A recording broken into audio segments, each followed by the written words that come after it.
if you would please just briefly introduce yourselves. Which one wants to start? I can start. You go ahead. Just sit closer to you. So thank you, and have a nice afternoon from my behalf of us. It's very nice to see so many people interested in proceeding the careers for women. We were not sure how many people would come, but this is obviously a hot topic now. So my name is Päivi Soinio, and I have a master's degree in software engineering from Aalto Academy University in Turku. And I have 20 years career in the kind of international ICT business in different roles, starting from software engineer to leader positions in different companies. And currently I'm working at Vaadin Oy, and I'm vice president of the product development. So basically I'm heading our software engineering department. We are a software product company, so it's 40 plus developers, and developing our engineering culture, our product, and trying to make us more business driven. So that's my perspective, kind of representing the work life and maybe even the employer perspective. And okay, yes, thanks. Noora? Hello everyone, my name is Noora Vänttinen, and I'm a master's student in automations and systems technology in Aalto University. I'm currently finishing my master's, so soon I will graduate, hopefully December, and then I will move on the working life. So I will be having kind of like this perspective of me moving to working life. It's nice to hear what it's like. So, hopefully it gets better. And even though my background is in automation system technology, right now I'm doing my master thesis about power and status in self-managing organizations. So that's quite interesting also. And I have a volunteering background in different student activities. And last year I was the chair of the board of the Aalto University Student Union. And also right now, this year, I'm deputy student member in Aalto Equality Committee, and also I have been volunteering Shaking Up Tech, which was yesterday. So also my passion is kind of like give courage to young females to strive career in technology, because I believe that you have to also start on the early age, so we can have this balanced in longer run. So it's nice to be here.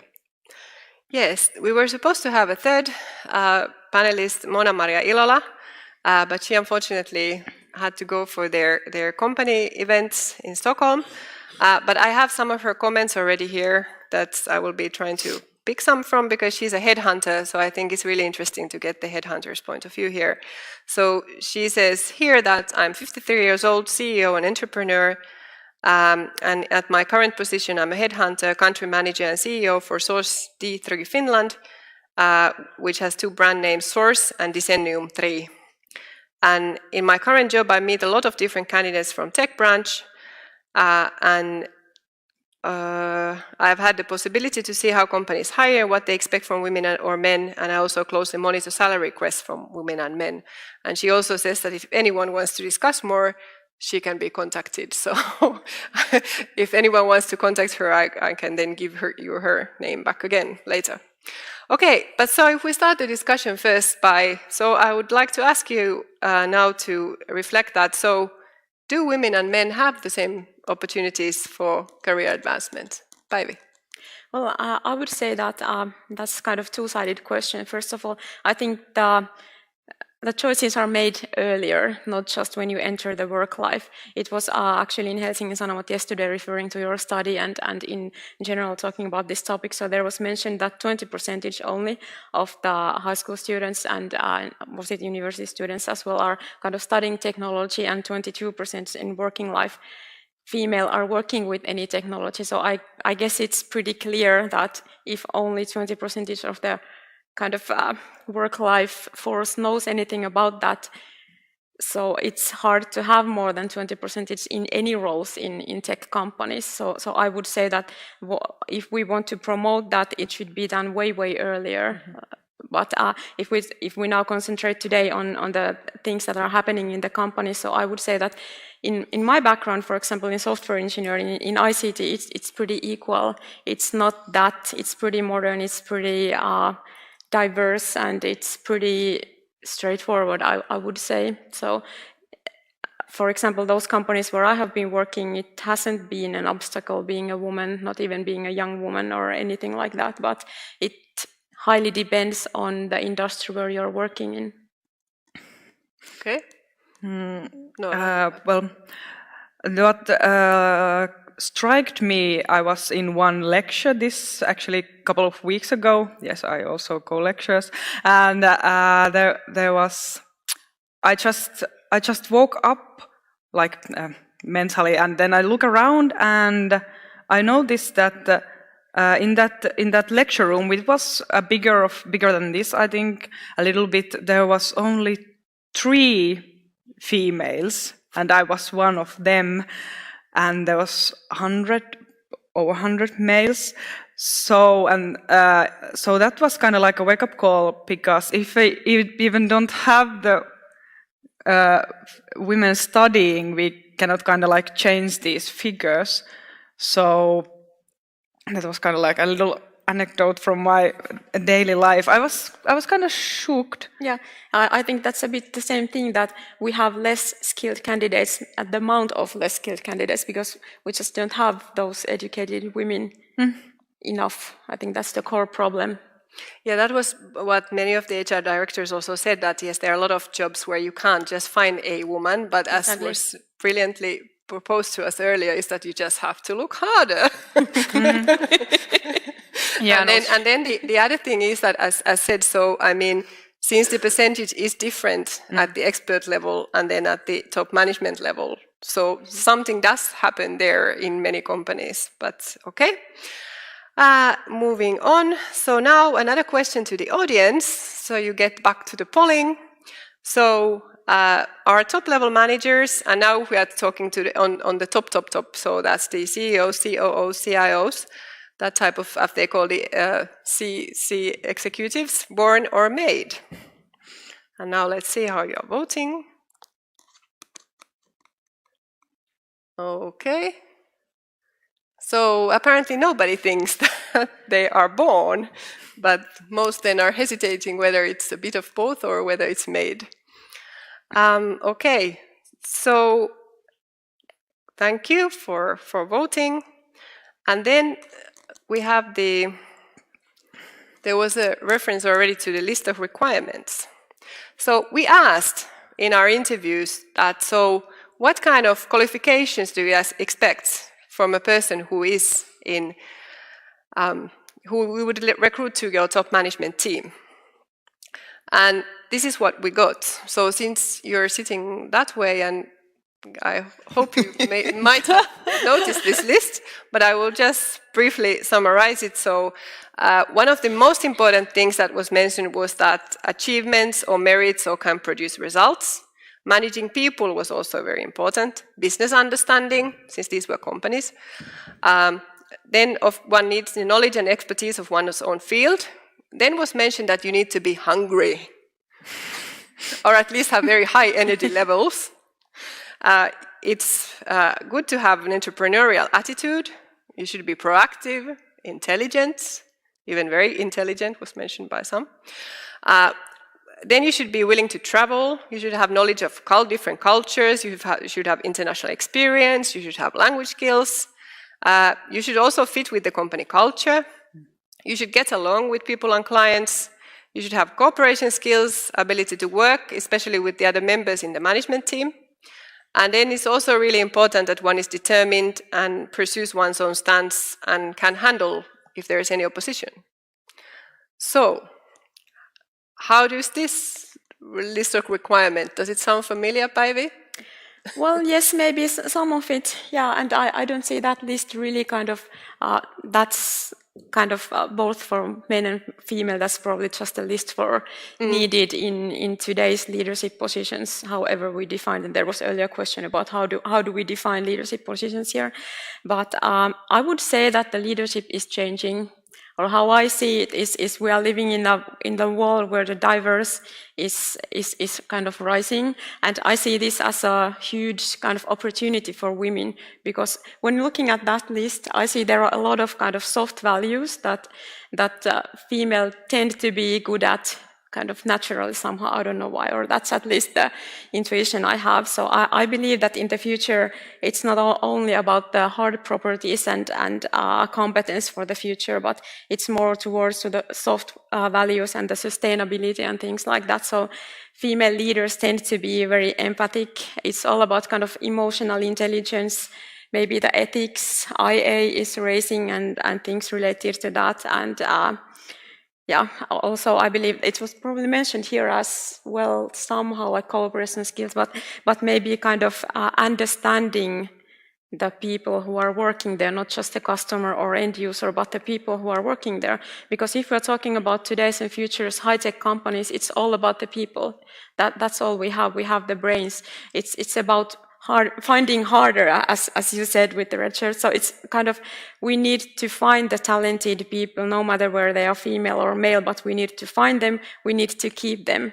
And a good leader is able to keep them, and that means kind of evaluating the people, having the right culture, having the right values, and as in the keynote this morning, Charity mentioned about that it's all about sustainability. So it's not just making money or kind of discussing about competence and everything related to that, but it's the package that you feel that you are doing something useful, beneficial, and you are evaluated in that company.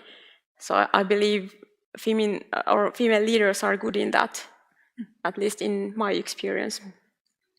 Yeah, if I will just comment on, so as said, so we didn't ask them that, like define a man or woman manager. We just asked, that, so what are the requirements of the female or the male? What we have actually, what we know from previous studies is that often there are things that are sort of understood to be more male. But as you just pointed out, I think this particular list, it doesn't have to be like gendered, but then it's somehow the interpretation of it seems to be. Mm-hmm. Okay, Nora. Yes, and actually that is interesting question. I had one turning point in my life before I had the courage to apply to be the chair of the board. I had this one course called Growing to an Influential Leader, and our teachers started the course by showing us which kind of leader images we have. So they were like, well, here's the leader image, and then there was this middle-aged white male, which is kind of like the image, and then they said that this is wrong. And actually, leadership is something that we all can embody, and there is hundreds and thousands of different leadership styles, and also there is a need for different kinds of leaders.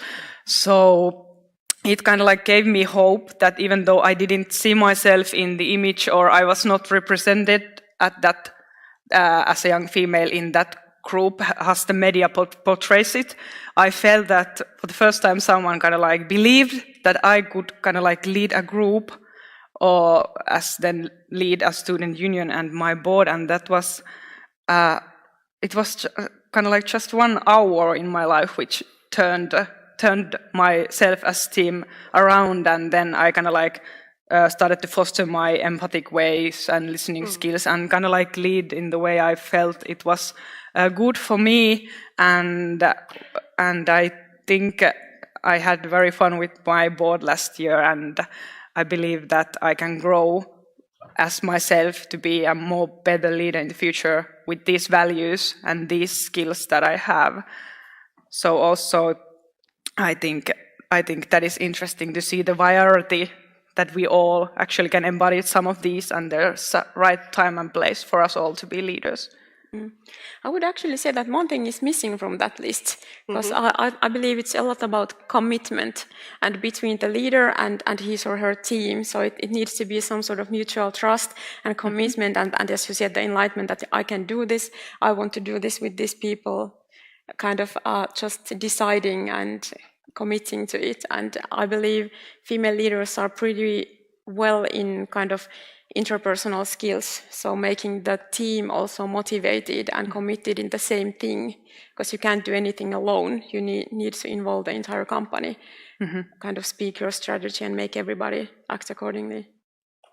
Yeah, I would say there was because I said, so this is a kind of like compiled list, so it's not that all the companies said these same things, but these were like things that came up several times in a way. Like there was one company that's actually emphasized this, like doing things together and so on, and it's a company that belongs to a Swedish concern, so maybe there's something there. Okay, so if we continue then to discussion of this competence issue, so would you say that competence is like an yes, the person is competent, or no, the person is not competent, or is it rather a continuum? And also why does it seem that somehow this competence of women is like doubted in these work technology workplaces? And I will just read you what Mona Maria had to say, is that she thinks that it is binomial. So it is yes or no. Yes, you are competent. No, you are not, kind of thing. And then, no, sorry, I can't find it now. Okay, please. Well, I totally don't believe it's that black and white, because quite often when looking for a new leader for something, you don't need to know what's going to happen, or you need to empower the people, that the person who is selected, she or he needs to be able to lead in her own way. And I would say that some base kind of level of competence, of course, there needs to be in place, some practice. You can't directly from the university go to CEO unless you put your own company. But anyway, that's probably not the discussion here today. But my point was that I think pretty many people have the enough level, so to say, but that needs some support from the management. It needs a training plan, and it needs a mentoring plan. And you mentioned, by the way, earlier about the mentoring. So I believe that we were talking about females on the next level, mentoring the next level females. So I actually believe that we should have male mentors to understand their world and to kind of expand our way of thinking. That would be even better. But anyway, I think we could give more chances. Everybody doesn't have to be ready as a leader when selected and when starting in that job. Yes, I also believe kind of like growth, that is lifelong growth. And I think if you have some level of skills, also of course in experts, if you are doing expert job, you have to have certain skills. And also in leadership, you can kind of like learn, of course, from anything. But I think every company is an own context. So of course you have to grow to that context also. So you have to kind of like have the mindset of knowing that I don't actually know everything about this company on how things work here. So I have to also learn. So I think it would be kind of like best to have a mix of both, to be willing to learn all the time, but also remember what you have learned, so you kind of like build the ladders all the time. And I think that might be, at least for me, the helpful way to see it. So, but I think the same, that we should give chance to people also to grow, to do this growing, and give them more challenging jobs or tasks to do, so they can also harvest the growth if they are willing. Yes. Yeah, and so what the previous research has found also is that really often is so that it really depends on how competence is defined. So companies should be sort of mindful of, okay, so this is how we define competence, and those are the things that then can bring this like a gendering aspect into it. If it's like just sort of not considered at all. Okay, we are quickly running out of time, so we still have 2 more questions to the audience also. So now please vote on what do you think that most hinders women from becoming top-level managers. And now let's see the results.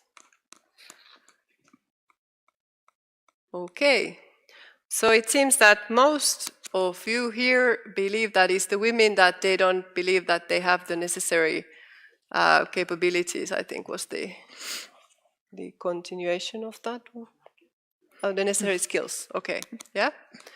Okay, so very few believe that it's up to the men that they wouldn't accept them, or the women wouldn't accept them. It's not a problem mostly, and then employers don't want to hire them. Okay, so here again, yes. So women do need to have this belief in their competence, yes. But again, it should not only be up to the women.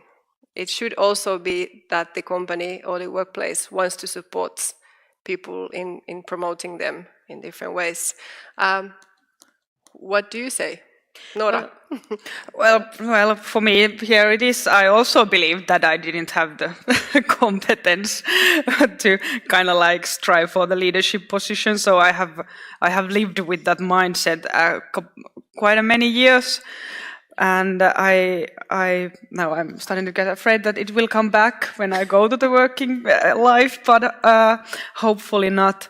But I think it's a shame that we don't believe in ourselves, or we don't have kind of like images to try, or we are not represented in the top management where we, I think, also should belong, because diversity always gives better results, and also in studies wise. So why wouldn't we want better results?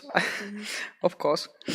Yeah, I also believe that it's not just the lack of interest or skills or anything like that, but if we think about, for example, females in Finland, we have studied at the university, we are pretty late in age when starting our careers. It's a lot other stuff going on in our lives as well, having family, everything. It's like those years when you are busy doing everything else, and maybe you are kind of prioritizing what you want to do. So, for example, you are not that ready to travel or work long hours. So it's a combination of everything. And I think there the employer comes into the picture, and we need to be provided like flexible solutions to these kind of questions, so that it's not out of questions to take the next level position, because then you would, or your family life would suffer or something like that. I think there is a lot to improve in that in Finland. I will just also tell you what Mona-Maria had to say is that she used to think it was about children, but now she doesn't think that's the reason. And maybe a bit harsh, but sometimes the worst obstacle to women's career is the woman herself. We do not believe in ourselves or even dare to apply for harder jobs, as was also reflected there. But in addition, companies may be accustomed to employing men and trusting men, or they want to hire certain types of people into the team and not dare to risk and hire a woman. Yeah. Okay, that was the point there. Yeah. But as you said, I think it's good that it's everybody's kind of like effort, that we have to do this together to kind of like fix this situation that I think is not the place we want to be in future. So it's kind of like for me, and also for the employees and workplaces and everyone, and also for tech. Yeah, it can also help. Okay, great. Okay, and now for the last question. So what would best support more women in becoming top-level managers? Please vote.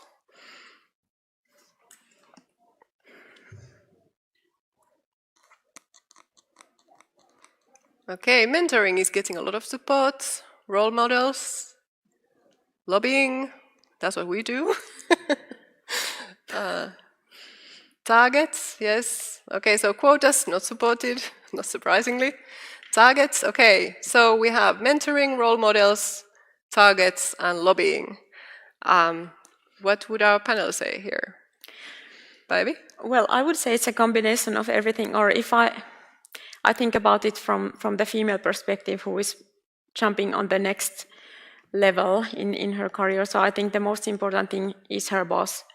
Whether she gets the support she needs, whether she gets all the mentoring, training, everything around that, and the kind of trust that she is told that you are good already, you will be super in a few months and few years, and kind of support in that development and support in believing in herself.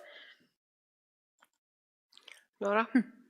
Yes, well, I have found mentoring and role models to be effective, at least for me, and also I think the targets are important. I think companies should really think about the diversity situations in every level and target to strive in also in that area, even though they were kind of not, maybe all was not willing to do as you told. But I think it's important because then you get a clearer picture, what are you doing, and also why are you doing this. That's important, and then they can do an effort together to strive for it, and how that will. And also I think role models are important in that sense that we have to start early so we can get the candidates also. So it's not a situation that 3 out of 100. Mm-hmm. So I think we have to also kind of like present in media different kinds of role models, females who are in CEO positions and telling their stories. Linda Liukas is very good role model, I think, in women in tech. So it's a combination of both, and also for every aspect of life, from kind of like when we're born and then. Yeah, I believe also that, and as I said in the beginning, so I think it starts way earlier than the studies or the year when you enter the working life, but it's also kind of the society thing, how we present things. And as a mother of 3 boys, for example, there are no clubs for moms and boys, but there are a lot for dads and boys. There is a lot for women or moms and girls, like doing different things than fathers and boys doing different things. So I would say the society role models are pretty old-fashioned still at the moment. Mm-hmm. Okay, so we are wrapping up. Does anybody still have a burning question that you want to put to me or to the panel? Yes, you do. Just wait for the microphone so that the stream can also hear you.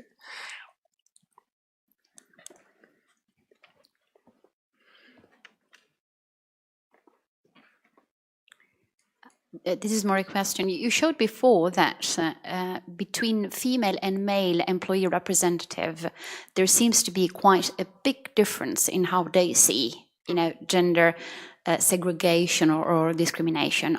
What is Tech or the Finnish government, or even companies doing for that? Because it is already a bias within the representation of the people. So I think that's pretty scary, to be honest. Yeah, thanks. So what we as Tech are doing is that, first of all, as said, we conduct these studies and other research because we know that it's difficult to change people's minds unless you show them the facts.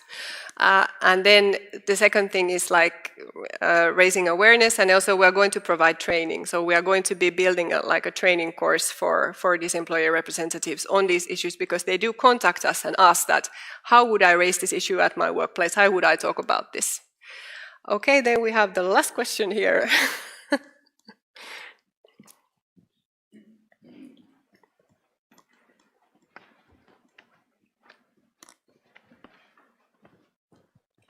Okay, I've got actually a question to all the top leaders or female top leaders who are here.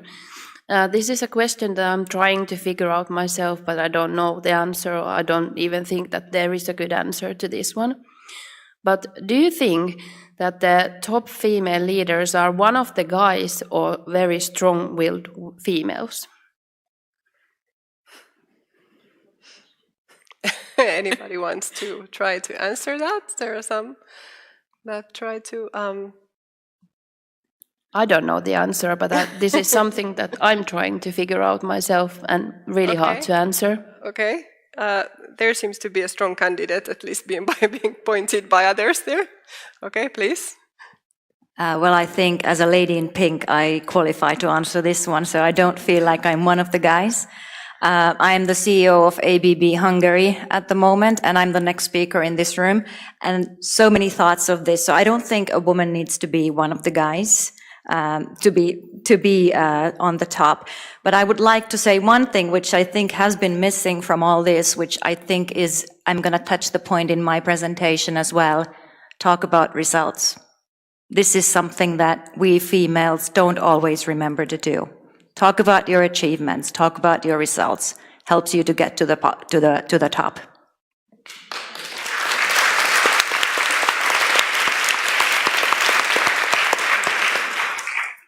Okay, thank you so much, and thanks to our panel. Thank you. And let's keep discussing this at our workplaces, yes?